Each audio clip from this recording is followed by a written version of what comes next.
नहमदुहु व नसल्ली अला रसूलिहिल करीम अम्मा बअद फ़अऊज़ु बिल्लाहि मिनश्शैतानिर रजीम बिस्मिल्लाहिर रहमानिर रहीम या अय्युहल्लज़ीना आमनुत्तक़ुल्लाहा वज़रू मा बक़िया मिनर रिबा इन कुंतुम मुअमिनीन सदक़ल्लाहुल अज़ीम व अन जाबिर इब्न अब्दिल्लाह रज़ियल्लाहु तआला अन्हुमा क़ाल लअन रसूलुल्लाहि सल्लल्लाहु अलैहि वसल्लम आकिल रिबा व मुक्किलहु व कातिबहु व शाहिदैहि व क़ालहुम सवा औ कमा क़ाल अलैहि सलातु वस्सलाम। मुअज़्ज़ज़ सामिईन, ये जो दौर चल रहा है, इस दौर में हर शख्स एक दूसरे से आगे निकलने के चक्कर में है। हर शख्स दुनिया की आयश व इशरतें, दुनिया की इज़्ज़तें, दुनिया की कामयाबियाँ जो कि ज़ाहिरी कामयाबियाँ हैं, वो समेटने के चक्कर में है। हर शख्स चाहता है कि मेरे पास बड़े से बड़ा घर हो, मेरे पास बड़ी गाड़ी हो, मेरा एक अच्छा स्टेटस हो, और जिसका अच्छा स्टेटस है वो उसको बरकरार रखने के लिए माल की हिर्स व हवस का शिकार हो चुका है। फिर वो न ये देखता है कि यह हलाल है या हराम है, ये जायज़ है या नाजायज़ है, ये मेरा हक़ भी है या नहीं। फिर वो उसका मकसद सिर्फ़ और सिर्फ माल कमाना बन जाता है। इसी बारे में रसूलुल्लाह सल्लल्लाहु अलैहि वसल्लम ने आज से 1400 साल पहले एक बात इरशाद फरमाई। हज़रत अबू हुरैरा रज़ियल्लाहु ताला अन्हु इरशाद फरमाते हैं कि यअती अलन्नास ज़मानुन ला युबालिल मर्उ मा अख़ज़ मिन्हु अमिनल हलाल अम मिनल हराम, कि लोगों पर एक ज़माना आएगा कि लोग ये नहीं सोचेंगे कि जो हम हासिल कर रहे हैं ये हलाल है या हराम है। आज हम लोगों का मकसद यही बन चुका है, बस हमने एक अच्छा घर बनाना है, हमारे पास सवारी अच्छी होनी चाहिए, हमने लिबास अच्छा पहनना है, लोगों में हमने अपने आप को इज़्ज़तदार कहलवाना है, लोगों में अपने आप को हमने बड़ा ही शाइस्ता शख्स कहलवाना है। फिर चाहे हमारे पास आने वाला माल वो जिस नौइयत का भी हो, हम ये नहीं देखते कि वो माल हलाल का है या हराम का है। वो जिस तरह का भी है, हमारे पास माल आ गया तो बस इससे हमारी जो है वो खुशी दोबाला हो जाती है और हम खुश हो जाते हैं कि हमारे पास माल और दौलत आ गया है। जबकि हुजूर फरमा रहे हैं कि लोगों पर एक ज़माना आएगा कि लोग ये नहीं सोचेंगे मेरे पास जो माल आ रहा है ये किस चीज़ का है, फ़र्क और तमीज़ मिट जाएगी। बस इंसान का मकसद सिर्फ़ अपना पेट भरना रह जाएगा। और ये ऐसा क्यों है? ये सिर्फ़ दुनिया की भाग दौड़ में। अगर इंसान अपने जहन में ये बात मुस्तहज़र रखे कि मैंने अल्लाह के सामने जब क़यामत के दिन पेश होना है तो अल्लाह ने मुझसे वहाँ पर तफसीली 5 सवाल पूछने हैं, जिनमें से 2 सवाल ये भी हैं कि ये बता तूने माल कमाया कहाँ से, और ये भी बता ख़र्च कहाँ पे किया। अगर हम ये बातें याद रख लें, जब भी हम माल कमाते हैं, जब भी हम पैसा हासिल करते हैं और पैसे ख़र्च करते हैं, अगर हमारे जहन में ये बात हो कि ये जो मैं पैसा हासिल कर रहा हूँ, ये जिस ज़रिए से मैं पैसा ले रहा हूँ ये ज़रिया जायज़ है या नहीं, और जिस जगह पर मैं पैसा ख़र्च कर रहा हूँ ये जगह या ये ज़रिया या ये मौका कहीं बेमहल तो नहीं, इससे रसूलुल्लाह सल्लल्लाहु अलैहि वसल्लम ने मना तो नहीं फरमाया। अगर हम ये 2 बातें जहन में बिठा लें कि क़यामत के दिन हमने अपने इनकम का हिसाब देना है कि हमारा जो ज़राए आमदन क्या हैं और हमने इनको ख़र्च कहाँ पर किया। हज़रत जाबिर बिन अब्दुल्लाह रज़ियल्लाहु ताला अन्हु फरमाते हैं कि रसूलुल्लाह सल्लल्लाहु अलैहि वसल्लम ने इरशाद फरमाया कि जो बदन हराम माल से पला हुआ होगा वो जन्नत में हरगिज़ दाखिल नहीं हो सकता। और फिर हुजूर ने साथ ये भी फरमाया कि उसका जहन्नम में जाना ही ज़्यादा बेहतर है, कि जो बदन हराम माल से जिसकी परवरिश हुई उसका जन्नत में जाने का कोई हक़ नहीं है। तो हराम माल, इसमें ये जो ज़माना चल रहा है इसमें हर शख्स जो है वो बग़ैर हलाल और हराम की तमीज़ किए वो पैसा इकट्ठा करने के चक्कर में है। हराम माल के जहाँ पर और असबाब हैं, उन असबाब में से एक सबब सूद भी है। तो आज हमारी इस नशिस्त में हम सूद पर गुफ्तगू करेंगे कि सूद की कुरान और सुन्नत में क्या हैसियत है। सबसे पहले बात कि सूद अहले इस्लाम का शिआर कभी भी नहीं रहा। मुसलमान न सूद खाता है न सूद देता है। अहले इस्लाम शरन इस्लाम के अंदर ये शिआर नहीं है इस्लाम का, ये यहूद और मुशरिकीन का तरीका है। चुनांचे कुरान करीम में अल्लाह ताला फरमाते हैं सूरह निसा में, फ़बिज़ुल्मिन मिनल्लज़ीना हादू हर्रमना अलैहिम तय्यिबातिन उहिल्लत लहुम व बिसद्दिहिम अन सबीलिल्लाहि कसीरा व अख़्ज़िहिमुर रिबा व क़द नुहू अन्हु, कि यहूदियों पर बाज़ हमने हलाल चीज़ें हराम कर दी थी। उसकी वजह ये थी कि वो एक तो लोगों को अल्लाह के रास्ते से रोकते थे, सही रास्ते से लोगों को रोकते थे, गलत मसाइल बताते थे, उनको गलत उनकी रहनुमाई किया करते थे। दूसरा वो सूद खाते थे, हालांकि सूद से उनको रोका गया था, तो सूद इस्तेमाल करते थे, इसलिए अल्लाह ताला ने हलाल चीज़ें भी उन पर हराम कर दी सज़ा के तौर पर दुनिया में। आखिरत की तो सज़ा अलग है। और दूसरा ये तरीका सूद वाला, सूदी मामलात का, ये मुशरिकीन का तरीका है। चुनाते खुतबा हज्जतुल विदा के मौके पर रसूलुल्लाह सल्लल्लाहु अलैहि वसल्लम ने फरमाया कि अला कुल्लु शैइन मिन अम्रिल जाहिलियति तहत क़दमैय मौज़ूअन, कि कान खोल कर सुन लो लोगो, ज़माना जाहिलियत की हर चीज़ आज मेरे पाँव तले रोंदी जा चुकी है। फिर हुजूर ने फरमाया वरिबल जाहिलियति मौज़ूअन, और ज़माना जाहिलियत की एक रस्म जो सूद है, ये भी मेरे पाँव तले आज रोंदी जा चुकी है, आज के बाद सूद ख़त्म है। तो सूद का मामला ये मुसलमानों का शिआर नहीं, बल्कि ये यहूदियों का और मुशरिकीन का शिआर था, जिससे हुजूर सल्लल्लाहु अलैहि वसल्लम ने मना कर दिया, कुरान करीम में भी सराहत के साथ मना कर दिया गया है। तो इसलिए हमने सूद से भी बचना है। तो एक ये थी वजह कि जिसकी वजह से हम सूदी मामलात के अंदर दखल अंदाज़ी करते हैं और सूदी मामलात को सर अंजाम देते हैं। दूसरा जो सबब है सूद का, कि सूद जो है ये ईमान के मनाफी चीज़ है। अल्लाह ताला कुरान करीम में फरमाते हैं या अय्युहल्लज़ीना आमनुत्तकुल्लाह वज़रू मा बक़िय मिनर रिबा इन कुंतुम मुमिनीन, क्या ईमान वालो अल्लाह से डरो और सूदी मामलात को छोड़ दो अगर तुम्हारे अंदर ईमान है। यानी ईमान अलग चीज़ है और सूदी मामला अलग चीज़ है। अल्लाह ताला फरमाते हैं अगर ईमान का दावा करते हो तो फिर सूद को छोड़ दो, और अगर सूदी मामला करते हो तो फिर तुम्हारा ईमान का दावा बेजा है। तो इसलिए सूद इस तरह भी शरीयत के अंदर काबिल मज़म्मत है। तीसरी वजह कि जो सूद है ये काबिल मज़म्मत है शरीयत के अंदर, हज़रत जाबिर बिन अब्दुल्लाह रज़ियल्लाहु ताला अन्हु फरमाते हैं कि रसूलुल्लाह सल्लल्लाहु अलैहि वसल्लम ने 4 किस्म के लोगों पर लानत फरमाई, सूद खाने वाला, सूद खिलाने वाला, सूद का मामला लिखने वाला और सूद के मामले पर गवाह बनने वाला। ये 4 किस्म के लोगों पर आप सल्लल्लाहु अलैहि वसल्लम ने लानत फरमाई है। और फिर हुजूर ने फरमाया हुम सवाउन, ये चारों के चारों बराबर हैं। जैसे खिलाने वाला गलत कर रहा है, वैसे लिखने वाला भी गलत कर रहा है, देने वाला भी गलत कर रहा है और गवाही देने वाला भी गलत कर रहा है। इन 4 किस्म के लोगों पर लानत है। देखिए रसूलुल्लाह सल्लल्लाहु अलैहि वसल्लम रहमतुल लिल आलमीन हैं, लेकिन सूद की बात आई है तो आप सल्लल्लाहु अलैहि वसल्लम फरमाया कि ये अल्लाह की रहमत से दूर हैं। तो इसलिए भी सूद से हमें बचना चाहिए। सूद का मामला जहाँ कहीं भी देखें, लोगों तक भी ये दीन की तालीम पहुँचानी चाहिए कि सूद जो है ये शरअन जायज़ नहीं है। चौथी वजह, चौथी जो कबाहत है सूद के अंदर, वो ये कि सूद की वजह से अल्लाह का अज़ाब उतरता है। चुनाचे सैयदना हज़रत अब्दुल्लाह बिन अब्बास रज़ियल्लाहु ताला अन्हु फरमाते हैं कि आप सल्लल्लाहु अलैहि वसल्लम ने फरमाया इदा ज़हर ज़िना वर रिबा फ़ी क़रियतिन फ़क़द अहल्लु बि अनफुसिहिम अज़ाबल्लाह, जब किसी बस्ती के अंदर ज़िना और सूद आम हो जाए तो वो लोग, उस बस्ती वाले लोग अपने ऊपर अल्लाह के अज़ाब को उतार लेते हैं, अल्लाह के अज़ाब को दावत देते हैं। तो आज हम देख लें महाफ़िल के अंदर कि ज़िना के असबाब बहुत ज़्यादा आम चुके हैं। ज़िना अगरचे इतना नहीं, लेकिन ज़िना के असबाब तो 100% फैल चुके हैं और सूद भी आम है। और यहाँ पर तो हुजूर सल्लल्लाहु अलैहि वसल्लम ने सिर्फ कहा कि जिस बस्ती में सूद फैल जाए। आज हम पूरे आलमी निज़ाम को देख लें, पूरा निज़ाम सूद पर चल रहा है। आलमी क़ुव्वतें, उन्होंने ममालिक को जकड़ा हुआ है सूद के अंदर। उनको जो है वो सब्ज़ बाग दिखाते हैं कि तुम हमसे कर्ज़ ले लो, तुम अपना ये निज़ाम ठीक कर लो, तुम ये निज़ाम ठीक कर लो, अपने हस्पताल बना लो, तुम अपने स्कूल बना लो, सड़कों पे पैसा लगा दो, फ़लाँ जगह लगा दो।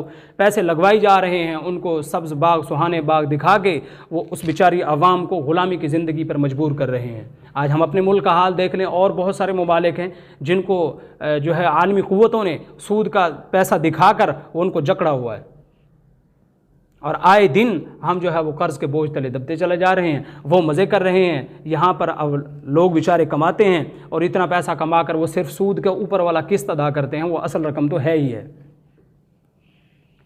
तो ये सूद जो है ये भी एक साजिश है इस्लाम की जो रूह है उसको भी ख़त्म करने की और इस्लामी ममालिक की जड़ों को कमज़ोर करने की। क्योंकि जो माईशत है ये किसी भी निज़ाम की, किसी भी मुल्क की बुनियादी जो ज़रूरत है, और ये रीढ़ की हड्डी है। जिस मुल्क के पास पैसा नहीं, जिसकी माईशत नहीं, ना उसका तकवा कुछ कर सकता है, दूसरे नुकसान पहुँचा सकता है दुश्मनों को, और ना असलहा उसका कुछ बिगाड़ सकता है। हमारे सारा निज़ाम जो है वो गिरवी रखा हुआ है। हमने अपनी हर चीज़ रहन रखी हुई है सूद के बदले में, इस कर्ज़ के बदले में, जिसका नतीजा हम भुगत रहे हैं और आने वाली हमारी नस्लें भुगतेंगी। तो चौथी वजह ये थी कि जो है अल्लाह का जो है वो अज़ाब उतरता है। पांचवी वजह ये है कि सूद की वजह से बेबरकती फैलती है। अल्लाह ताला कुरान करीम में फरमाते हैं यमहकुल्लाहुर रिबा व युरबी सदक़ात वल्लाहु ला युहिब्बु कुल्ल कफ़ारिन असीम, कि अल्लाह ताला यमहकुल्लाहुर रिबा, कि अल्लाह ताला सूद को ख़त्म कर देते हैं। सूद का जितना भी पैसा होता है, अगरचे गिनने में आदमी को ज़्यादा लगता है कि मैंने इतने पैसे कमा लिए, लेकिन उनकी हैसियत कुछ नहीं होती। अल्लाह ताला किसी ऐसी जगह पे वो खर्च करवा देते हैं, वो मिनटों में ख़त्म हो जाता, पता नहीं चलता। आदमी कभी तो करोड़ों में होता है और कभी सिर्फ चंद दिनों के अंदर वो बिल्कुल जो है वो खाली हाथ हो जाता है। और इसकी बेशुमार वाक़यात और मिसालें हैं। ये कुछ दिन पहले मैं ख़बर पढ़ रहा था कि बहुत बड़ी कंपनी थी, उसका अरबों करोड़ों अरबों में कारोबार था, लेकिन उसने बैंक से कर्ज़ा लिया। कर्ज़ा लेने के बाद उसने कहा कि मैं 2-4 फैक्ट्रियाँ और लगाता हूँ। वो चुनाचे उसने फैक्ट्रियाँ लगाई। हाल ये हुआ कि अब वो मजदूरी करते हैं वो खुद, जिनका वो करोड़ों रुपए का कारोबार था। तो सूद की वजह से बेबरकती फैलती है। और अल्लाह ताला ने आगे फिर इंसान के जहन में ये बात आती है, अच्छा सूद की वजह से जब पैसा कम होता है, यमहकुल्लाहुर रिबा, तो फिर पैसा बढ़ाएं कैसे? अल्लाह ताला फरमाते वयुरबी सदक़ात, सदका दो, अपने माल में से दो अल्लाह के रास्ते में खर्च करो, मैं बढ़ाऊंगा। तो अल्लाह ताला ने आगे साथ ये भी गुर भी बताया है, तरीका भी बताया है कि अपने पैसे को कैसे बढ़ाना है। अल्लाह ताला के साथ तिजारत करो। अल्लाह ताला दूसरे मकाम पर कुरान में फरमाते हैं कौन है जो मुझसे तिजारत करे, जहाँ पर नुकसान का, घाटे का कोई तसव्वुर ही नहीं है। और आगे इससे आगे अल्लाह ने फरमाया वल्लाहु ला युहिब्बु कुल्ल कफ़ारिन, अल्लाह ताला नाशुक्र इंसान को ज़र्रा बराबर भी पसंद नहीं करते। क्यों? इसलिए कि जो बंदा सूद के मामले में पड़ता है उसको पैसे के साथ मोहब्बत हो जाती है। वो जो थोड़ा पैसा जो हलाल का उसके पास होता है उसको वो पसंद नहीं आता, वो उस पर नाशुक्री करता है कि यार ये तो थोड़े से पैसे हैं, इसका क्या बनेगा, क्या आएगा इसका। आजकल जो है वो ज़माना इतना तरक्की करके आगे चला गया और मेरा ऐसे फटा पुराना लिबास, मेरी जो है चप्पल सी मेरी कम पैसों की, मेरे पास टूटा हुआ एक जो है वो हल्का सा मोटरसाइकिल है, मेरा घर भी पुराना सा किराए का है, तो लोग क्या कहेंगे। तो अब वो उस पर नाशुक्री कर रहा है जो अल्लाह ने दिया है, और फिर वो दूसरे ऐसे रास्ते को इख्तियार करता है जहाँ से पैसा ज़्यादा आएगा लेकिन नाजायज़ तरीके से आएगा। अल्लाह ताला फरमाते हैं कि ऐ सूदखोर नाशुक्र बंदे, तू मुझे ज़रा बराबर एक आँख भी नहीं भाता। तो इसलिए सूदी मामले को, इसको भी तर्क करना है। और एक सूद की वजह से, सूद जो है आप सल्लल्लाहु अलैहि वसल्लम ने फरमाया कि 7 हलाकत में डालने वाली चीज़ों से बचो। हज़रत अबू हुरैरा रज़ी अल्लाह ताला अन्हु की रिवायत, जो कि अभी हमने 2-3 दिन पहले दरस हदीस में भी पढ़ी थी, कि हुज़ूर सल्लल्लाहु अलैहि वसल्लम फरमाया कि 7 हलाकत में डालने वाली चीज़ों से बचो। साहब ने पूछा या रसूलल्लाह वो 7 हलाकत में डालने वाली चीज़ें कौन सी हैं? आप सल्लल्लाहु अलैहि वसल्लम ने फरमाया पहले नंबर पर शिर्क हलाकत में डाल देगा, इससे बच जाओ। दूसरे नंबर पर फरमाया कि जादू ना करो, ये जो जादू टोने वाले काम है, ये भी जो बंदा जादू करता है, जो करवाता है, जो मुलव्विस है, जो भी रास्ता दिखाने वाला, सब के सब ये हलाकत पे पड़ने वाले हैं। ऐसे लोगों को अल्लाह दुनिया में हलाक कर देता है। तीसरे नंबर पर जो है सूद खाने वाला, चौथे नंबर पर सूद खिलाने वाला, पाँचवें नंबर पर जिस आदमी ने किसी को नाहक कत्ल कर दिया, ये भी जो है हलाकत खेज जो है बीमारी का शिकार हो गया। छठे नंबर पर जो आदमी मैदान जंग से भाग जाए, और सातवें नंबर पर जिसने किसी भी मोमिना पाक दामन औरत पर तोहमत लगाई। तो वह तोहमत लगाना वैसे ही गुनाह है, किसी गुनाहगार बंदे पर भी तोहमत लगाना जायज़ नहीं, लेकिन जो पाक दामन मर्द हो या औरत हो उस पर तोहमत लगाना और भी बड़ा गुनाह है। और बल्कि एक हदीस में आता है कि अगर किसी आदमी ने किसी दूसरे शख्स के बारे में ऐसी बात कह दी जो कि उसमें नहीं पाई जाती, तो ये बंदा उस वक़्त तक नहीं मरेगा कहने वाला जब तक अल्लाह ताला इसको उसी बीमारी मुब्तला न कर दे। आज हमने किसी के बारे में ये कहा कि फ़लाँ की बीवी ऐसे है, और वो नहीं है, जब तक हमारी बीवी उस ज़िना में मुर्तकिब ना होगी अल्लाह ताला हमें मौत नहीं देंगे।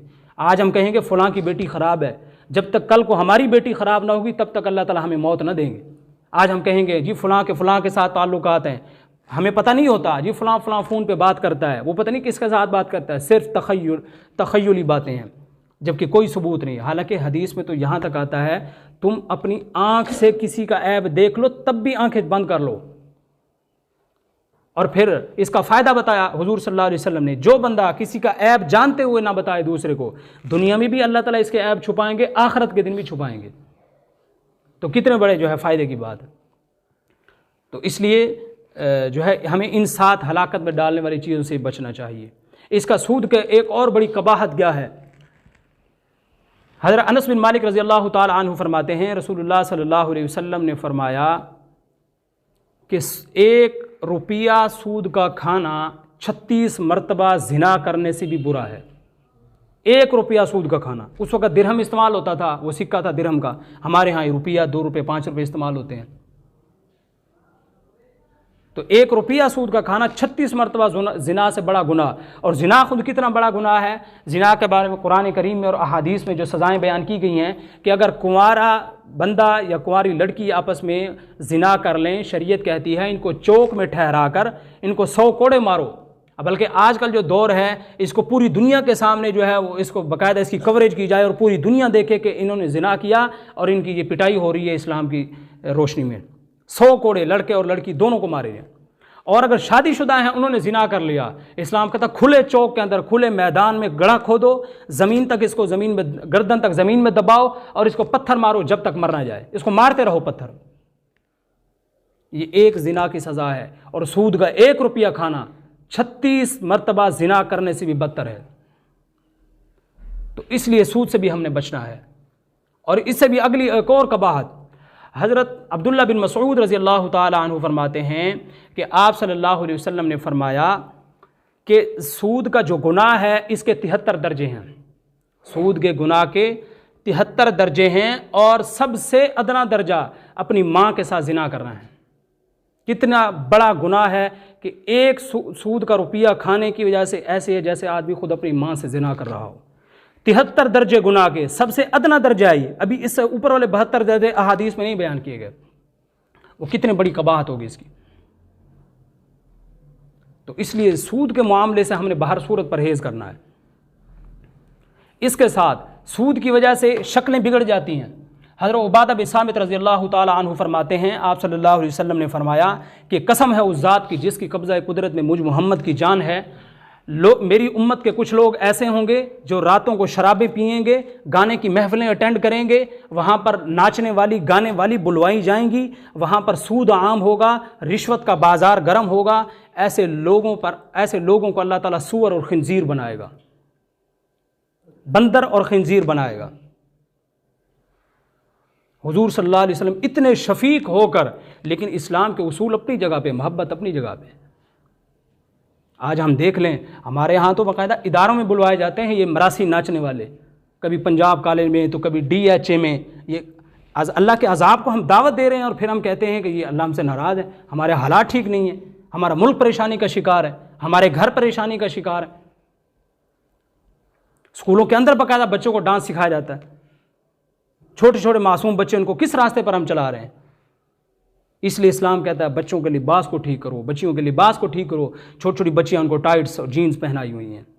क्या इन वालिदैन के गिरबान को अल्लाह पकड़ेगा नहीं? इसलिए अपना लिबास ठीक करें। शरीयत का मसला ये है कि बच्ची अगर इतनी बड़ी हो जाए, चाहे वो जवान ना भी हो, इतनी बड़ी हो जाए कि उसको देखने की वजह से किसी का जहन ख़राब हो सकता है, इसको पर्दा करवाओ, चाहे वो 5 साल की बच्ची क्यों नहीं है। लेकिन हमें होश ही नहीं है। जो है सड़कों पे हमें नज़र आता है, हम जा रहे होते हैं, हम भी इंसान है, नज़र पड़ जाती है, सारा बदन उसका खुला हुआ है, बाल बिखरे हुए हैं, कोई पता नहीं है, वाले साहब की दाढ़ी भी है बड़ी बड़ी, उसको मोटरसाइकिल पर भगाई जा रहे हैं, उसको कोई होश ही नहीं है। तो जब तक दीन को अपने घरों के अंदर नहीं लेके आएंगे, अपने दिल के अंदर नहीं उतारेंगे, ये जो अच्छी बातें हर बंदा कर लेता है। अच्छी बातें आजकल तो स्टेटस पे लगी हुई थी, फेसबुक पे, व्हाट्सएप पे, पता नहीं कहाँ कहाँ ऐसे ऐसे स्टेटस लगे होते हैं जैसा वली तो इस ज़माने में कोई है ही नहीं। तो हमने अच्छे आमाल करने हैं, अच्छी बातों को सीख कर अच्छे आमाल करने हैं। इसी के रसूलुल्लाह सल्लल्लाहु अलैहि वसल्लम ने तरगीब दी है। और इसकी एक और कबाहत सूद की कि सूदी मामला करने की वजह से अल्लाह ताला की नाराज़गी भी उतरती है। अल्लाह ताला दुनिया और दोनों जहान में अल्लाह ताला की नाराज़गी का मज़हर ये सूदी कारोबार करना है, सूद का मामला करना। इससे भी बड़ा गुनाह कुरान करीम में अल्लाह फरमाते हैं या अय्युहल्लज़ीना आमनुत्तक़ुल्लाह वज़रू मा बक़िया मिनर रिबा इन कुंतुम मुअमिनीन फ़इन लम तफ़अलू फ़अज़नू बिहर्बिन मिनल्लाहि व रसूलिही। ऐ ईमान वालों, कान खोल के सुन लो, सूदी मामले से बच जाओ अगर वाकई ईमान वाले हो। फ़इन लम तफ़अलू, मैं रब कह रहा हूँ, अगर तुम सूद से बाज नहीं आओगे, फ़अज़नू बिहर्बिन मिनल्लाहि व रसूलिही, मेरी तरफ से और मेरे रसूल मोहम्मद की तरफ से ऐलान जंग है। मैं देखता हूँ तुम मुसलमानों को, फिर तुम आगे निकल कैसे सकते हो। और ये एक उसूल है कि जब जंग होती है दो फरीकों की, तो हर फरीक की कोशिश ये होती है कि दूसरे फरीक की कीमती तरीन चीज़ लूट ली जाए। जब दो फरीकों की जंग होती है तो हर फरीक ये सोचता है कि मैं अपने मुखालिफ जो फरीक है उसकी कीमती तरीन चीज़ को नुकसान पहुँचाऊँ, किसी ऐसी जगह पर बम मारूँ, किसी ऐसी जगह पर जो है हमला करूँ ताकि उस मुल्क की रीढ़ की हड्डी ही टूट जाए, वो मफलूज हो जाए। और ईमान वाले की सबसे कीमती चीज़ ईमान है। अल्लाह ताला की तरफ से जब जंग होगी तो हमारा ईमान ख़त्म, अल्लाह ताला हमारा ईमान छीन लेंगे। बाकी अल्लाह को ना हमारे पैसे की ज़रूरत है, ना हमारी सेहत की ज़रूरत है, ना हमारे हुस्न की ज़रूरत है, ना हमारी गाड़ी कोठी बंगले की ज़रूरत है। वो हमारा ईमान निकाल फेंकेगा और फिर क्या बचेगा, फिर कुछ नहीं बचता। तो ये सूदी मामले की वजह से इतनी नाराज़गी अल्लाह ताला की उतरती है। और इसके साथ साथ जो आदमी सूदी मामला करता है उसकी इबादतें भी कबूल नहीं होती। हदीस शरीफ का मफ़हूम है, आप सल्लल्लाहु अलैहि वसल्लम ने फरमाया कि लोगों, अल्लाह ताला पाक चीज़ को कबूल करते हैं।